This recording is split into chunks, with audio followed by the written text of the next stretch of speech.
Hello children, आज हम chapter 1 का पार्ट सी करेंगे, जो कि हमारा है मिडीवल गुजरात। इस पार्ट में हम जो आर्किटेक्चर है और कल्चर है मिडीवल टाइम का वो देखेंगे गुजरात में। Many people followed सेविज्म in Gujarat during the Solanki era. At this time, Somnath was the prime center of Saivism, while Dwarka was the famous pilgrim center for the Vaishnavas. उस समय के जो लोग हैं वो किनकी पूजा करते थे सोलंकी एरा में? भगवान शिव की। तो सोमनाथ टेम्पल और द्वारिका जो था फेमस सेंटर था। The influence of Buddhism reduced during the medieval age while Jainism gathered momentum. तो उस टाइम पे बुद्धिज़्म जो है वो कम हो गया मिडीवल एज में, और जैनिज़्म क्या हो गया? जैनिज़्म के प्रचार में काफ़ी तेज़ी आई। मतलब ज़्यादा से ज़्यादा लोग जैन का प्रचार करने लगे, फॉलो करने लगे। As a result many magnificent Jain temples were built, और कई जैन टेम्पल भी बनवाए गए। This period also saw the progress of architecture, sculpture and painting. तो ये पीरियड जो ऐसा माना जाता है कि इस पीरियड में काफ़ी प्रोग्रेस हुआ आर्किटेक्चर्स का, ये सब बिल्डिंग मॉन्यूमेंट्स जो बनाए गए, पेंटिंग्स के। The architecture of this time exhibited the Rajasthani style of temple carving. तो इस समय के जो आर्किटेक्चर्स थे वो कैसा टेम्पल बना रहे थे? राजस्थानी मॉडल में कार्व कर रहे थे। The sun temple of Modhera, the Vimala Vasahi temple of Abu were constructed in the 11th century, while the Rudramalya temple, the constructed Somnath temple, Rudramalya temple, the constructed Somnath temple were built in the 12th century. तो Modhera temple जो है, Vimla वाशाही temple Abu में जो है, ये सब 11th century में बनाए गए, जबकि सोमनाथ टेम्पल 12th सेंचुरी में बनाया गया। The 13th century so the construction of the Dilwara temple of Mount Abu which attend a prominent place in the architectural splendour of India.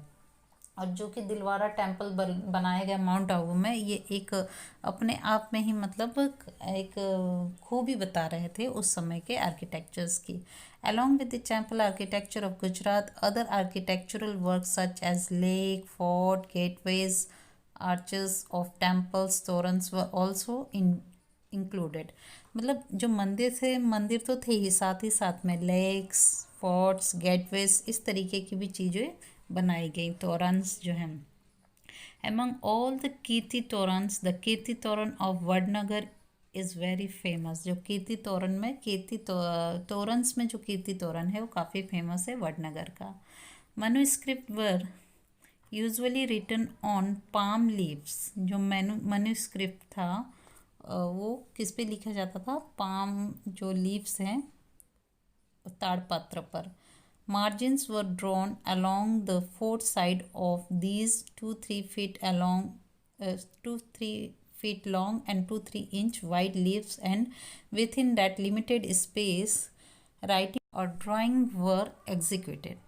मतलब 2-3 फीट का लंबा होता था, 2-3 इंच का चौड़ा होता था, उस स्पेस में ड्राइंग या कुछ भी लिखा जाता था।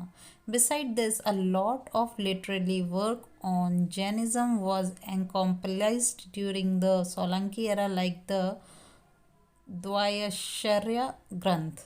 इस तरीके के ग्रंथ जैनिज़्म के भी लिखे गए इसके ऊपर।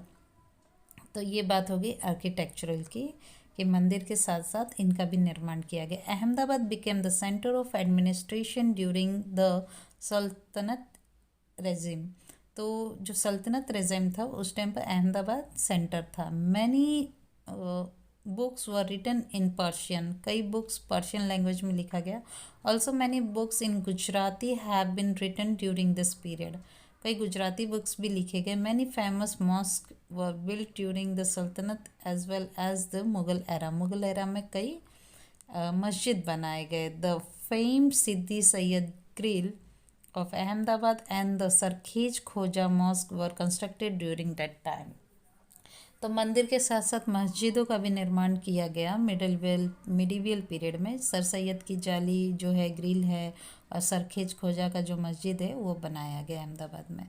Thus, during the medieval age, for almost 560 years, Gujarat was ruled over by the Rajput dynasty and later by the Sultanate era and the Mughal era. तो सल्तनत एरा आया राजपूत डायनेस्टी के बाद, मुग़ल एरा आया मिडिवल पीरियड में 560 ईयर्स का जो था time period. This is evident from the architectural Splendor and the literary work of that period. तो ये सब हमें कैसे पता चलता है? जो आर्किटेक्चरल है, जो ये मॉन्यूमेंट्स हैं, जो मंदिर हैं, किले हैं, लेक्स हैं, इनके बेसिस पर हमें इस एरा का पता चलता है। जो बुक्स हैं, जो ये इंस्क्रिप्शंस हैं, इन सभी के बेसिस पर आर्किटेक्चरल्स जो हैं उन्होंने, आर्कियोलॉजिस्ट जो हैं उन्होंने ये सारी चीज़ें स्टडी की और हमें बताई। तो डियर, हमारा यहाँ पे चैप्टर कंप्लीट होता है। नेक्स्ट वीडियो में हम इसके क्वेश्चन आंसर्स करेंगे। आई होप कि आप लोग अच्छे से चैप्टर समझ गए होंगे, और कहीं डाउट रहा होगा तो वीडियो को रिवाइज करके देखिएगा। Thank you.